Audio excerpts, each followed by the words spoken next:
Hello and welcome back to my YouTube channel.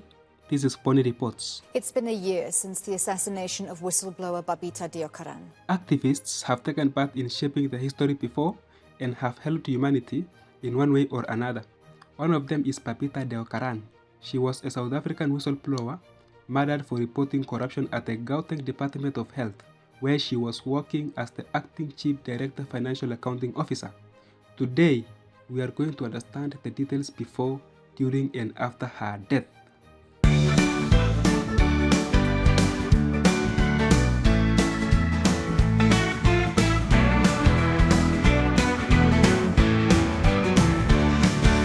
DEOKARAN was shot and killed at around 8 a.m. South African time on 23rd of August 2021 while she was returning home from dropping her daughter off at school. A vehicle pulled alongside her vehicle and fired multiple shots after she had parked in front of her house in Johannesburg South, Gauteng Province, South Africa, resulting in her death.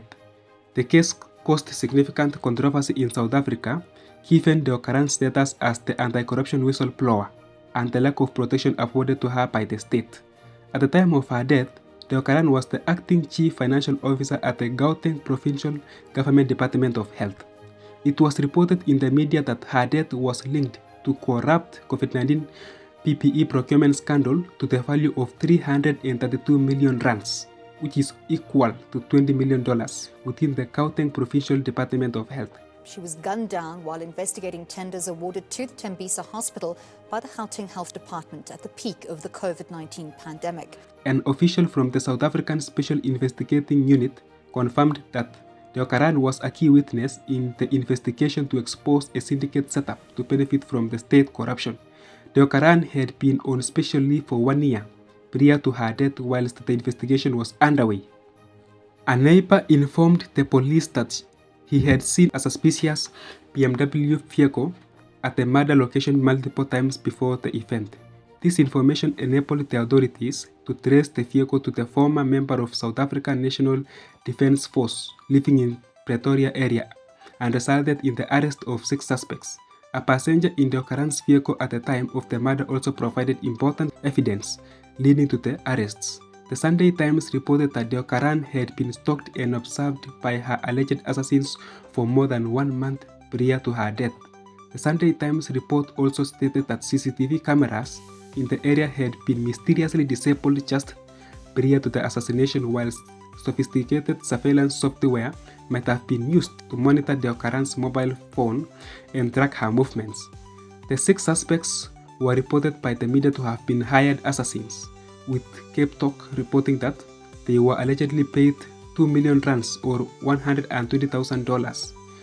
News 24 reported that the following suspects had been arrested: Langaniso Ndlovu, Sipakanyisa Dadla, Sitha Radepe, Simfiwe Masibuko, Sanele Mpele, and Vakamani Radepe 3 days after the attack. They also reported that more arrests were likely in the future due to the water supply issues affecting the Johannesburg Magistrates Court. The bail hearing was postponed to 30th November the same year, which was close to 3 months following her death. The case against the 6 men accused of the murder of whistleblower BABITA DEOKARAN has been postponed. Following DEOKARAN's death, the chief executive of the Tembisa Hospital and the Provincial Department of Health chief financial officer were all suspended. Vakamani Radepe alleged that the former health minister Zweli Mkhize paid them 400,000 rands or $25,000 each for the hit, but later retracted the statement. Had he been lying or he was trying to conceal the evidence? That remains a rhetoric. DEOKARAN's murder received considerable attention in the media. The Daily Maverick published an editorial questioning why public officials received generous protections details, whilst witnesses who blew the whistle on serious act of corruption like DEOKARAN received no protection, thereby raising questions about the South African government's commitment to fighting corruption in South Africa. Following her death, South African President Cyril Ramaphosa stated that more state protection should be afforded to whistleblowers in the fight against corruption. Again, do you consider it serious, or is it just another statement of letting things slide by? Another rhetoric as well. A News 24 investigation concluded that the ANC, African National Congress Ekuhuleni Treasurer General, Selo Sekhoho, ran a number of businesses that were allegedly involved in corrupt dealings with the Gauteng Department of Health.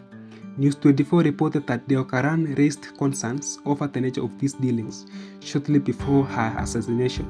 As could be expected, Sekhoho denied the News 24 allegations. The 6 men in the assassination were sentenced in Johannesburg High Court to a combined 95 years imprisonment on the eve of the second anniversary of her assassination. Hadebe and Fele were sentenced to 22 years imprisonment on charges of murder. Radebe and Masipuko were sentenced to 15 years of murder. Ladla was sentenced to 8 years for murder and 7 years imprisonment on charges of possession of a firearm and ammunition, which amounted to 15 years in total. Lovo was sentenced to 6 years imprisonment for murder. The 6 men involved implicated 3 more men. One of the 3, known as Khanyisani Mbungose, was killed in Jamestown just 4 months after Deokaran's assassination. As you can see, a lot of questions remain unanswered following such an awful death.